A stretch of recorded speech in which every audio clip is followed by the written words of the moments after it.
أعوذ بالله من الشيطان الرجيم بسم الله الرحمن الرحیم. محترم قدرمن ځوان د دې صوبې فخر قابل قدر سکندر حیات خان شیرپو صاحب ته صوبایي چیئرمین قومي وطن پارټۍ د مومندو په خوره یو ځل بیا هرکلی ویم. صوبایي کونسل زمونږ خوږ ملګری رشید الله، د ډسټرکټ پېښور نائب صدر امجد علي مومن، زمونږ د دې خاورې چیئرمین ملک مصطفی، د سټیج پرایز چې کوي د ضلعي جنرال سیکرټري عبدالاحد، زما عزیزان دلته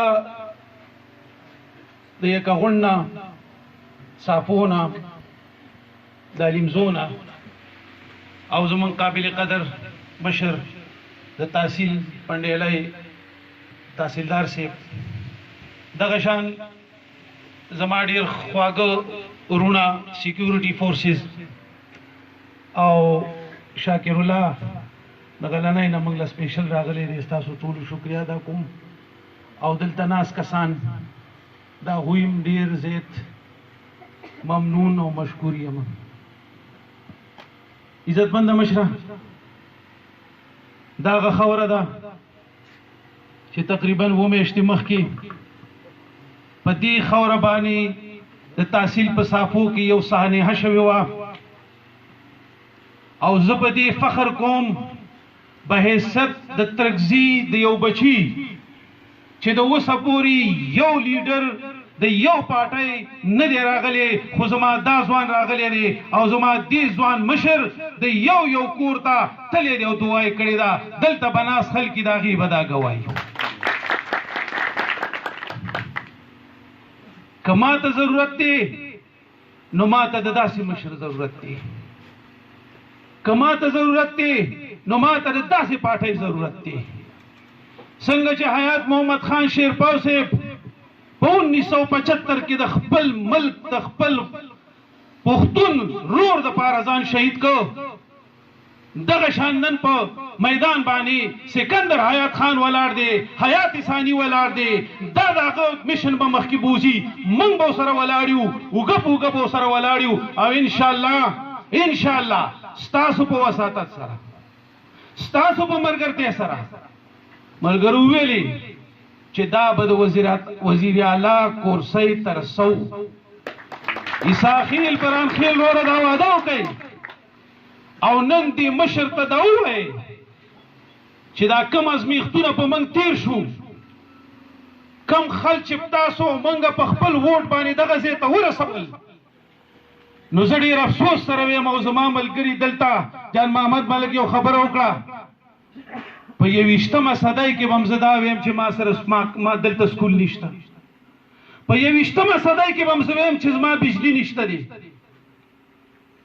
او په دې اخیره خو هغه بجلی او سکول خو یې څه کې یو واقعه چې ستاسو په اجازت سره ویم وایي چې د موسی علیه السلام په دور کې په یو کلي باندې یو شوده دا یو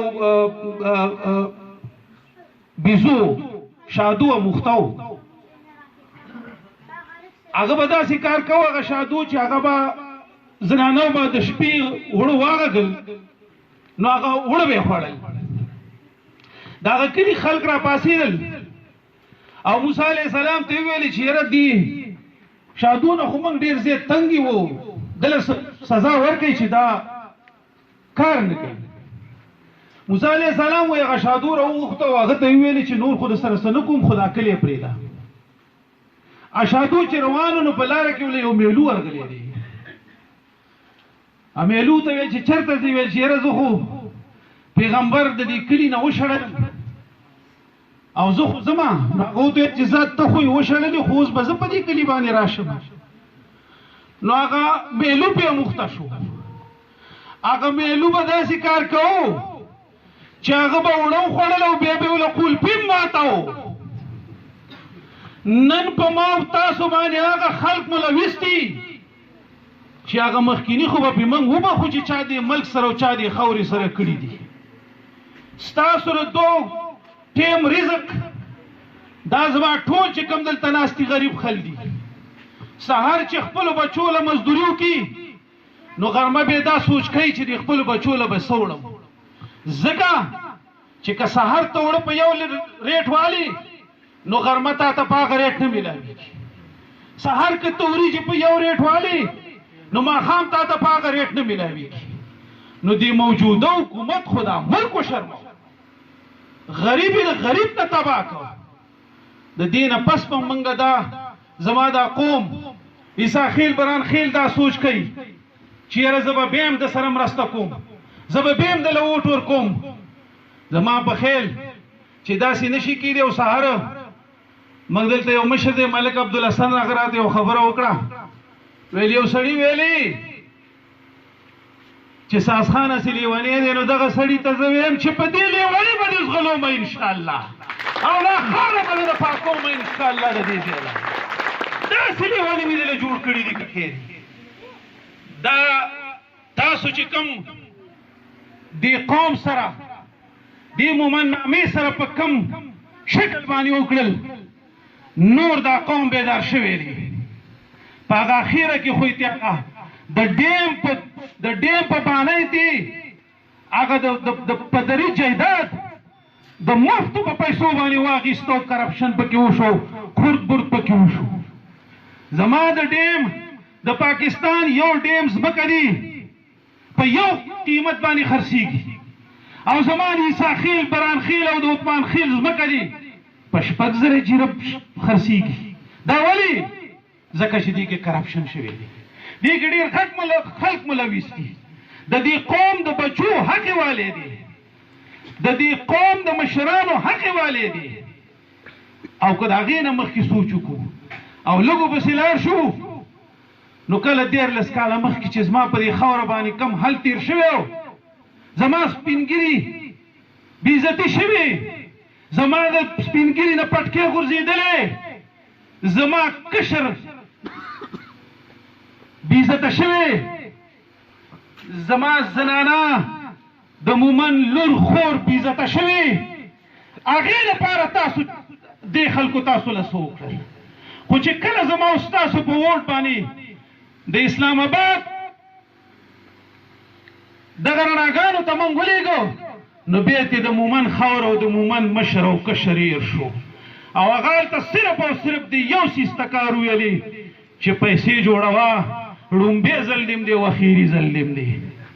نو عزیزانو دا وعده نن دې مشر سره وکړئ چې انشاءالله. او تاسو ملک مصطفی مې یو خبره وکړه، تاسو دا مه وایئ چې مشر به موږ له څه کوي، آفتاب خان به موږ له څه کوي، سکندر خان به موږ له څه کوي. دا دې ناست دی، زه سره په صوبه کې ناست یم، زه به دې د دې ځای حق غواړم. یو سترګه به یې جاړي او بله به خاندي او زه به دې د دې مومن د خاورې حق غواړم انشاءالله.